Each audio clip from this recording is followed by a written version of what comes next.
여러분, 이것만은 무조건 없으세요. 그래야 운이 삽니다. 네, 운은 얻을 자격이 있는 사람에게만 들어온다고 하였습니다. 물론 이 자격이라는 것은 조건을 말하는 것이겠죠. 하지만 여러분, 이 조건을 모르시는 분들이 정말 너무나도 많습니다. 여러분, 이것이 여러분의 가정에 운이 생겨나는 기본적인 조건입니다. 여러분, 안녕하세요. 이정재입니다. 여러분, 먼저 꼭 말씀을 드리고 싶은 것이 풍수를 미신과 무속과 착각하지 마시라는 거예요. 네, 우리의 풍수 어디에도 무속은 없으며 또 미신은 없습니다. 그리고 또 어리석은 비방들을 무슨 대단한 것이냐 오해를 하시는 분들이 있으신데요. 여러분, 이런 것은 절대 여러분의 삶에 그 어떠한 변화도 만들 수가 없습니다. 맞습니다. 풍수라는 것은 바라보는 시각에 평안함과 안정을 만들고 또 움직이는 동선에 편안함을 주고 그리고 삶에 불편함이 없도록 만들어 스스로 타고난 기운을 다 발휘할 수 있도록 만들자는 학문이지 절대 한순간에 요행을 바라는 것이 아니라는 것입니다. 첫 번째로 여러분, 집안 어디에도 미신은 두지 마세요. 이 미신은 불행을 만드는 시작입니다. 여러분, 미신은 사람을 요행에 기대게 합니다. 이것은 행하지 않으면서 결과가 있기를 기대하는 아주 어리석은 행동이에요. 맞습니다. 간혹 집에 소뚜레를 두어야 한다느니 또 앵마기 명태를 현관에 걸어두어야 한다느니 또 소음단지 같은 것들을 집안에 두어야 한다느니 라고 말을 하는 사람들이 있습니다.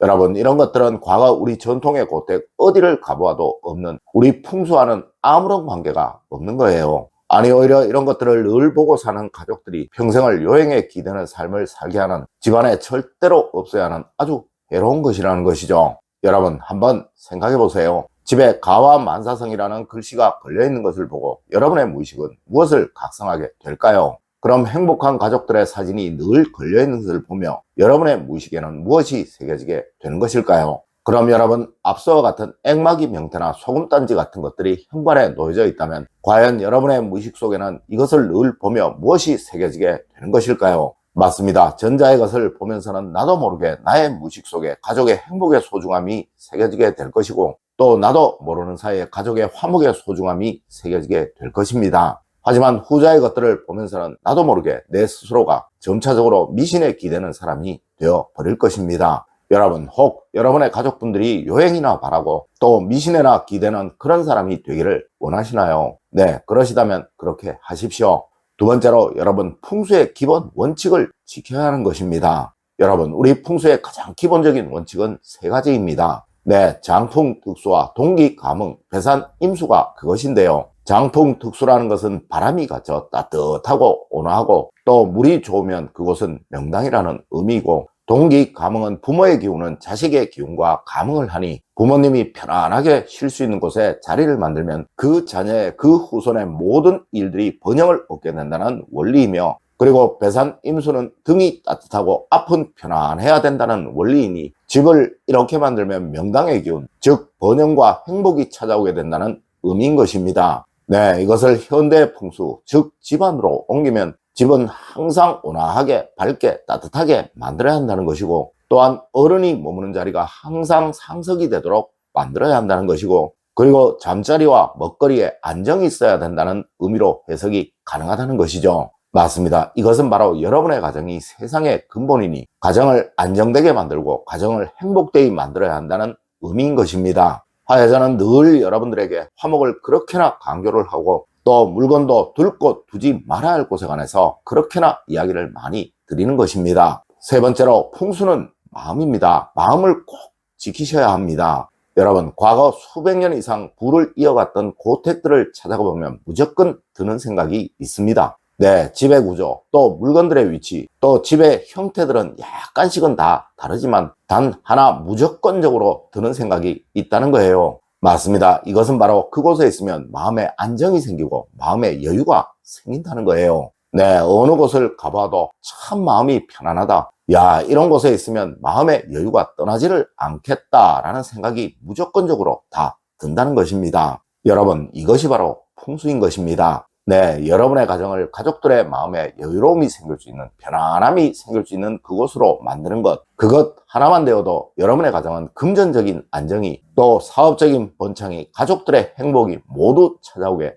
된다는 것이죠. 여러분, 항상 가족들의 얼굴에 웃음이 떠나지 않는 또 편안함이 떠나지 않는 그런 가정을 만드세요. 네, 그리하면 여러분의 가정은 항상 번영합니다. 뭐든 잘 되고 절대 막힘이 생기지 않게 됩니다. 여러분, 그러자면 가족 간에 항상 서로 이해하고 양보하고 또 서로 돕고 위해주는 가정이 되도록 만들어야겠죠. 네, 절대 집안에서 화를 내지 마세요. 인상 쓰지 마세요. 나만 좋으려고 다른 사람들을 억압하는 행동 절대로 하지 마세요. 맞습니다. 택도 아닌 위계질서 강조하느라고 아내를, 자녀를 억압하지 마십시오. 여러분, 그리하면 불행해집니다. 여러분이 아무리 뛰어난 능력을 가지고 있다고 하더라도 절대 그것을 발휘하지 못하게 됩니다. 네 번째로, 여러분, 그림이나 사진은 항상 의미를 담아서 걸어두시면 되는 거예요. 여러분, 오늘도 제게 사진 좀 봐주세요, 그림 좀 봐주세요 라는 문자가 오던데요. 네, 이것 한 가지만 꼭 아시고 거십시오. 뭐든 집에 걸리는 것, 집에 두는 것에는 안정성이 있는 것이 가장 우선이에요. 네, 그것이 걸려서 놓여서 시야에 불편함이 생기지 않는 것, 또 왠지 마음에 불편함이 생기지 않는 것이라면 다 괜찮다는 것이죠. 여러분, 그러자면 우선 크기가 맞아야겠죠. 또 위치가 맞아야겠죠. 다음으로 정말 중요한 것이 사진에는, 그림에는 항상 여러분의 염원과 소망을 담으셔야 하는 것입니다. 네, 무엇이든 여러분의 목적, 목표, 그것이 보이는 그림이, 사진이 가장 좋은 것이고 또 여러분의 가정을 그러한 가정이 되어갈 수 있도록 만들어 주는 것입니다. 맞습니다. 재물적인 번영을 원하시는 가정이라면 물이 잘 흘러나가는 그림을 걸어두시면 가장 좋을 것이고, 또 가정의 행복과 안정을 원하신다면 과일이나 행복한 새 그림, 그리고 안정적인 나무가 그려진 그림이 가장 좋을 것이고, 그리고 건강을 원하신다면 창공을 힘차게 나르는 새 그림이나 또 활동적인 움직임이 잘 보이는 그런 그림이 가장 좋겠죠. 네, 이것은 여러분이 원하시는 대로 걸으시면 되는 것입니다.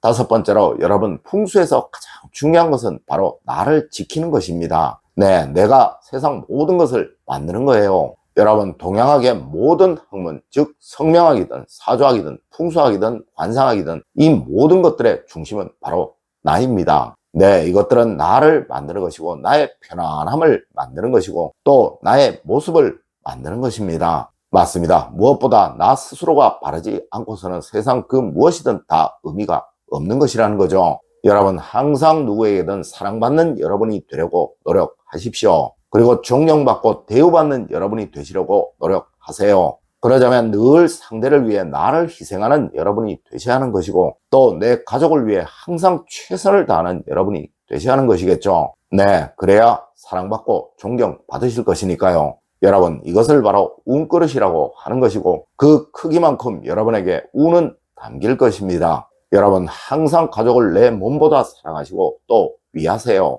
네, 이들이 바로 여러분과 동일체, 즉 여러분 스스로인 것입니다. 여러분, 오늘은 풍수의 기본 원칙에 관해 설명을 드렸습니다. 물론 조금 어려우실 수도 있었겠지만 꼭 이해하시고 한번 따라해 보세요. 분명 여러분은 달라지실 것이고 변하실 것입니다. 늘 올바른 학문과 올바른 지식을 여러분들께 전하도록 노력하겠습니다. 여러분, 긴 시간 감사드립니다. 감사합니다.